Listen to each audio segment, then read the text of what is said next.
ہم کہتے ہیں ہمارا عملہ کام کو بڑھائے، محنت کو بڑھائے، قربانی کو بڑھائے، فکروں کو بڑھائے. ہاں یہ پرانا یہ آگے بڑھے گا، اس کی قربانی آگے بڑھے گی. صاحب اللہ اپنے کو معاف فرمائے. اب تو بزرگوں عزائم کے اندر ایسی بزرگ کو کھوکھلا پن کہ ایک مرتبہ 4 میں لگ گئے. ہمارے ساتھی سمجھتے بھائی میں تو دعوت کا تبلیغ کا پرانا ہو گیا، میرے کو تو سرٹیفکیٹ مل گیا دعوت کا تبلیغ کا، اب میں بیرون بھی جا سکتا. اب نظام الدین دوما کے لیے میرے دروازے کھل گئے اور میرے کو پرانوں میں جوڑ. بزرگوں ہمارے یہاں پرانا اس کو نہیں کہتے، سب 4 مہینے لگ گئے تو یہ پرانا ہو گیا.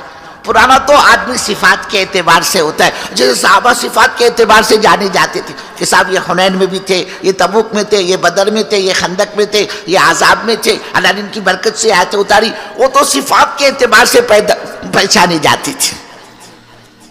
ہم یہ چاہتے ہیں ہمارا یہ عملہ قربانی میں آگے بڑھے. یہ بزرگوں پرانا آگے بڑھے گا، اللہ ان پرانوں کے ہاتھوں نیوں کو تیار کرے گا.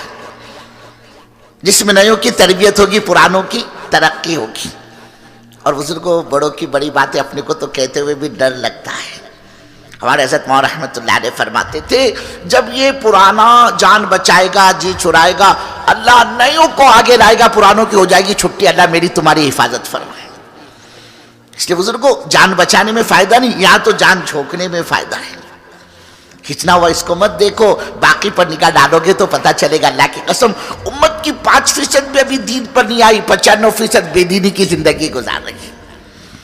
چلو گے پھرو گے بزرگوں اللہ امت کے حالات کھولے گا. اس وقت امت کا کیا حال ہے؟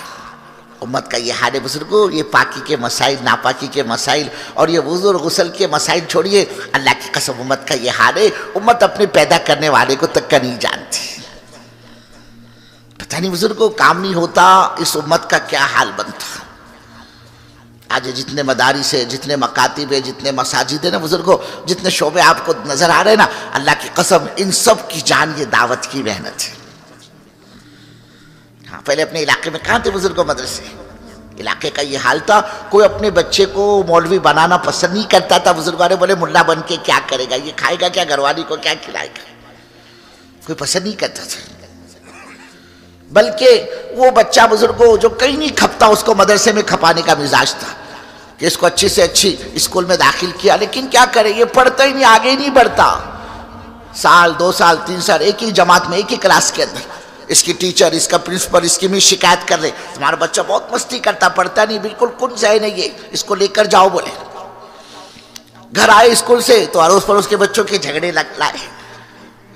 ادھر سے اس بچے کی ماں پکڑ کے لائی، بچے کو تمہارے بچے نے ہمارے بچے کو مارا. اب جب ماں باپ تنگ آ جاتے، اکتا جاتے تو بطور سزا کے اس کو کہتے تھے بولے تیرے کو تو مدرسے میں ڈالنا ہے، بولے تو وہاں سدھرے گا. بولے یعنی جو مال کہیں نہیں کھپتا اس کو مدرسے میں کھپانے کا مزاج تھا. آج اللہ نے بزرگ کو اس کام کی برکت سے آپ دیکھو بڑے بڑے بیپاری، بڑے بڑے تاجر، بڑے بڑے انجینئر، بڑے بڑے ڈاکٹر اور بڑے بڑے بزرگوں دنیاوی عہدے کے اعتبار سے فخر کے ساتھ ہم نے ان سے کہتے ہوئے سنا کہ صاحب دعا کرو الحمدللہ میرے 2 بچے، ایک فلاں مدرسے میں، ایک فلاں مدرسے میں پڑھ رہا ہے اور تیسرا چھوٹا ہے وہ ابھی ماں کی گود میں ہے اور میں نے نیت کی میں اس کو بھی حافظ عالم بناؤں گا. آپ دعا کر. یہ کائے کی برکت ہے؟ یہ کام کی برکت ہے بزرگ کہ یہ بیٹھا تعلیم کے حلقوں میں اس نے سنا ہو کہ اگر کسی نے اپنے بچوں کو حافظ قرآن بنایا کل قیامت میں اللہ اس کے ماں باپ کو وہ نور کا تاج پہنائے گا کہ ساری دنیا مل کر اس تاج کی قیمت ادا نہیں کر سکتی. اب دل میں دائیا ہوا اس پہ تھا کہ اللہ یہ دے گا میرے کو اگر میرے بچوں کو حافظ بنائے کہ کل قیامت میں اللہ تعالیٰ حافظ کے گھر کے ایسے 10 احباب کے بارے میں مغفرت کے دروازے کھولے گا جن کے حق میں جہنم کے فیصلے ہو چکے ہوں گے. یہ حافظ قرآن اپنی وجاہت سے، اپنی سفارش سے ان کو جنت میں لے کر جائے گا. اب اندر کا دائیا جاگا اس کا کہ چلو اپنی تو عمر ہو گئی، میں تو نہیں بن سکا قرآن کا حافظ، کم سے کم اپنے بچے کو تو پڑھاؤں تاکہ میری آخرت میں یہ کام ملے. تو آج دیکھو آپ ہمارے مولانا رحمۃ اللہ علیہ فرماتے تھے بمبئی سے لے کر بنگلور تک 1500 کلومیٹر کی پوری پٹی پر کئی ایک مدرسے کا نام و نشان نہیں تھا بزرگ. 1500 کلومیٹر کی پوری پٹی پر اب تو علاقوں میں آپ کو مدرسے کا جال ملے گا. یہ کام کی برکت نہیں تھا اور کیا ہے بزرگ. مکاتب کی زینت کی دعوت کی محنت بنی. ہاں اپنے یہاں کہاں تھے بزرگوں مکاتب کوئی جانتا بھی نہیں تھا. آج اللہ نے اس کام کی برکت سے دیہات دیہات، گاؤں گاؤں، مسجد مسجد مکاتب کا ایک جال بچھایا. بیت اللہ کی زینت بھی دعوت کی محنت ہے. ورنہ حج کو کون جاتا تھا بزرگ کو؟ جوان آدمی کی تشکیل کرو نا. وہ کہتے تھے میں کیا مر رہا کیا، میرے کو حج کو بھیج رہے. کیا مطلب جب میں بوڑھا ہو جاؤں گا میری آنکھیں جواب دے دے گی، میرے ہاتھ پیر جواب دے دیں گے، اب میں جاؤں گا بیت اللہ کائے کے لیے؟ گناہ معاف کرنے کے لیے. ذہن یہ نہیں تھا. اللہ نے مالدار پر حج فرض کیا ہے اور یہ بغیر حج کے مر گیا. اللہ کے نبی کا فرمان ہے یہودی مرا ہو یا نصرانی، میرے کو اس کی کوئی پرواہ نہیں. اب تعلیم کے حلقوں میں نکلا، اللہ کے راستے میں تعلیم کے حلقوں میں یہی تو سمجھایا جاتا ہے بزرگوں، یہی تو بتلایا جاتا ہے. اب اس کو احساس پیدا ہوا. ورنہ جوان آدمی کی تشکیل ہاتھ نہیں رکھنے دیتا تھا.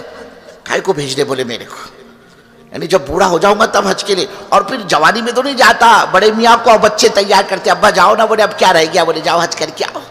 اب یہ بڑے میاں جاتے نا، اب یہ خوش ہو کر نہیں جاتے تھے، روتے ہوئے پتہ نہیں میں زندہ واپس آتا کہ نہیں. اس لیے حاجی صاحب رو رہے کائے کو رو رہے، بولے پتہ نہیں زندگی کا بھروسہ نہیں ملتا.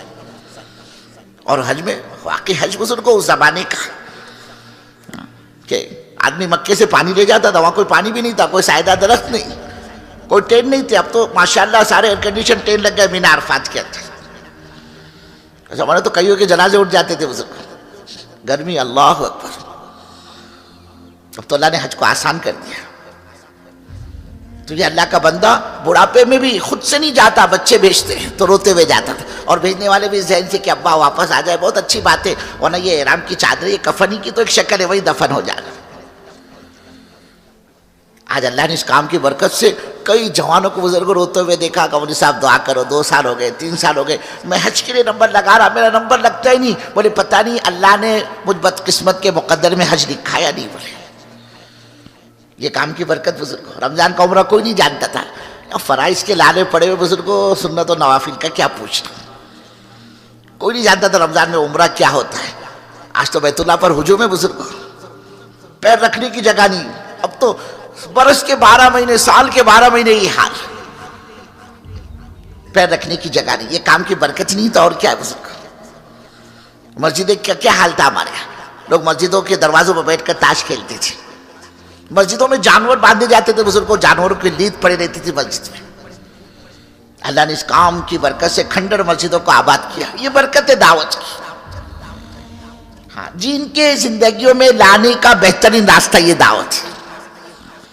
ہم یہ چاہتے ہمارا عملہ یکسو ہو کر اس کام پر اپنے کو ڈالے.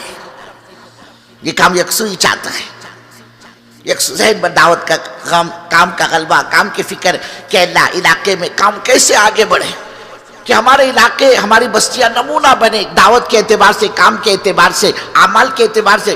کہہ کر کھڑے ہو کر یہ کہا جا سکے الحمدللہ ہمارے بستی میں کوئی بے نمازی نہیں، ہماری بستی میں کوئی شرابی کبابی نہیں، ہماری بستی میں کوئی حرام کمائی کمانے والا نہیں، ہماری بستی میں کوئی بے پردہ عورت نہیں. مقصد کیا اس محنت کا؟ حضرت رسول پاک صلی اللہ علیہ وسلم اپنی امت کو جس مقام پر چھوڑ کر دنیا سے پردہ فرما گئے، یہ امت دوبارہ اس مقام